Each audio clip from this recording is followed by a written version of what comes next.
ಸ್ವಾತಂತ್ರ್ಯ ದಿನಾಚರಣೆ, ಗಣರಾಜ್ಯೋತ್ಸವ ಬಂತೆಂದರೆ ಸಾಕು ರಾಷ್ಟ್ರಧ್ವಜದ ಭರಾಟೆ ಜೋರು. ರಾಷ್ಟ್ರಧ್ವಜಕ್ಕೆ ತನ್ನದೇ ಆದ ಪ್ರಾಮುಖ್ಯತೆ ಇದೆ. ರಾಷ್ಟ್ರಧ್ವಜವನ್ನು ಏರಿಸುವಾಗ ಇಳಿಸುವಾಗ ಹಲವು ನೀತಿ ಸಂಹಿತೆಗಳೊಂದಿಗೆ ಗೌರವಪೂರ್ವಕವಾಗಿ ಶಿಸ್ತನ್ನು ಪಾಲಿಸಬೇಕಾಗುತ್ತದೆ. ಈ ರಾಷ್ಟ್ರಧ್ವಜದ ಬಗ್ಗೆ ಅರಿವು ಮೂಡಿಸುವ ಸಲುವಾಗಿ ಜವೇರಿಯಾ ಚಾರಿಟಬಲ್ ಟ್ರಸ್ಟ್ ವತಿಯಿಂದ ರಾಷ್ಟ್ರಧ್ವಜಕ್ಕೆ ಸಲ್ಲಿಸಬೇಕಾದ ಗೌರವ ಎಂಬ ಕಾರ್ಯಕ್ರಮವನ್ನು ಹಮ್ಮಿಕೊಳ್ಳಲಾಗಿತ್ತು.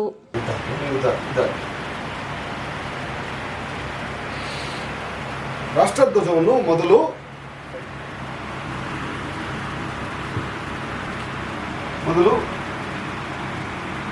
ಹೀಗೆ ಮಡಚ್ಕೊಳ್ಬೇಕು. ದಾರನೂ ಹೀಗೆ ಇರಬೇಕು. ಗ್ರೀನ್ ಈ ಥರ ಬರಬೇಕು.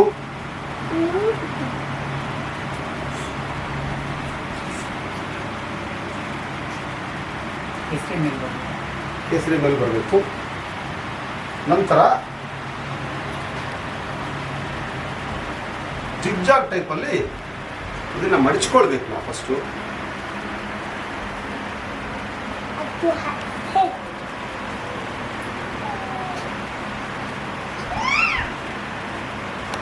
ಮೇಲಿನ ದಾರ ಇಟ್ಕೊಳ್ಳಿ. ಇದನ್ನ ಮೇಲಿನ ದಾರ ಇಟ್ಕೊಳ್ಳಿ. ಮೇಲಿನ ದಾರ ಇದು ನೋಡ್ಕೊಳ್ಬೇಕು. ಭಾರಿ ವಿಶೇಷವಾಗಿ ಮೇಲಿನ ದಾರಗಳು ಮತ್ತು ಕೆಳಗಿನ ದಾರ ಯಾವುದು ಅಂತ ನೋಡಿಕೊಂಡು ಇದನ್ನ ಮಡಚ್ಕೊಂಡು ಕೆಳಗಿನ ದಾರವನ್ನು 2 ಸುತ್ತ ಹಾಕಿ, ತುಂಬ ಬಿಗಿಯೂ ಅಲ್ಲ, ತುಂಬ ಲೂಸು ಅಲ್ಲದೆ ಒಂದು ಗಂಟು ಹಾಕ್ಕೊಳ್ಬೇಕು. ಹೀಗೆ ನಾವು ರಾಷ್ಟ್ರಧ್ವಜವನ್ನು ಕೆಳಗಿಂದ ಮೇಲೆ ಆರಿಸುವಾಗ ಅರ್ಧದಲ್ಲಿ ಬೈ ಚಾನ್ಸ್ ನಿಮ್ಮ ದಾರ ಲೂಸ್ ಆಗಿಬಿಡುತ್ತೆ ಅಂತ ಅನ್ಕೊಳ್ಳಿ. ಅದು ಮತ್ತೆ ಕೆಳಗಿಳಿಸಿ ಕಟ್ಟಬಾರ್ದು. ಅದು ಏರ್ತು ಅಷ್ಟೇ. ಯಾವಾಗಲೂ ಕಂಬದ ತುದಿಯಲ್ಲೇ ಇರಬೇಕು. ಮುಕ್ಕಾಲು ಭಾಗದಲ್ಲಿ, ಅರ್ಧ ಭಾಗದಲ್ಲಿ ಇಡಬಾರ್ದು. ಕಂಬದ ತುದಿಯಲ್ಲಿಯೇ ಈ ರಾಷ್ಟ್ರಧ್ವಜ ಆರಬೇಕು ಅನ್ನೋದು ನೋಡಿ. ಈಗ ಎಳೆದು ತೋರಿಸ್ತೀನಿ ನಿಮಗೆ. ಇದು ಹೇಗೆ ಓಪನ್ ಆಗುತ್ತೆ ಅನ್ನೋದನ್ನ ನೋಡಬೇಕು.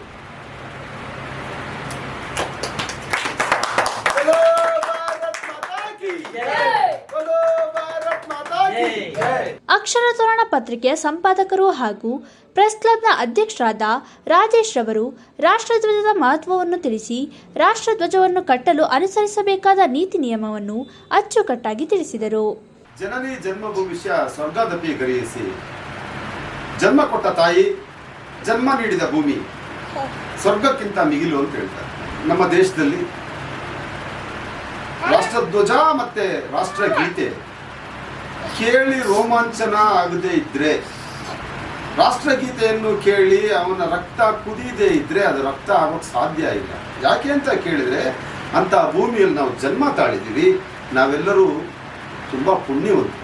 ಕಾರ್ಯಕ್ರಮಕ್ಕೆ ಮುಖ್ಯ ಅತಿಥಿಯಾಗಿ ಆಗಮಿಸಿದ್ದ ಭೂಮಿಕಾ ಟಿವಿಯ ಸಂಸ್ಥಾಪಕರಾದ ಅನಿಲ್ ಆನಂದ್ ಅವರು ಮಾತನಾಡಿ, ಶತಶತಮಾನದಿಂದಲೂ ಗುಲಾಮತನದಿಂದ ಬಳಲುತ್ತಿದ್ದ ನಮಗೆ ಸ್ವಾತಂತ್ರ್ಯ ಗಳಿಸಲು ಅನೇಕ ಮಹನೀಯರು ಬಲಿದಾನಗೈದಿದ್ದಾರೆ.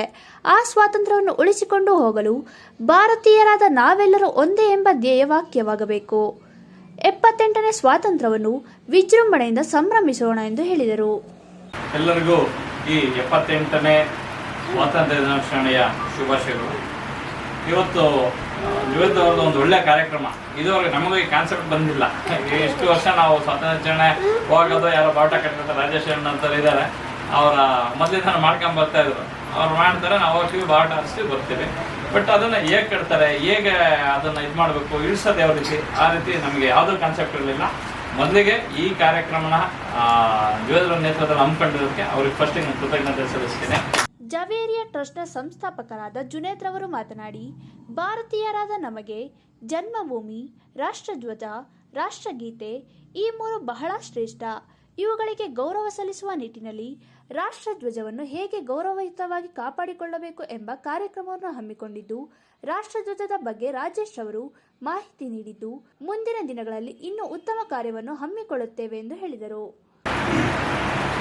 ನಮ್ಮ ಸ್ವತಂತ್ರ ದಿನಾಚರಣೆ ಏನು ನಾವು ಮಾಡ್ತೀವಿ, ಫ್ಲಾಗ್ ಹಾಸ್ಟ್ ಏನು ಮಾಡ್ತೀವಿ, ಅದನ್ನು ಹೆಂಗೆ ಕಟ್ಟಿರ್ತೀವಿ, ಅದು ಹೆಂಗೆ ಅದು ಹಗ್ಗ ಹಿಡಿತೀವಿ, ಬಹುಶಃ ಸುಮಾರು ಜನ ಬರಲ್ಲ ಅದು.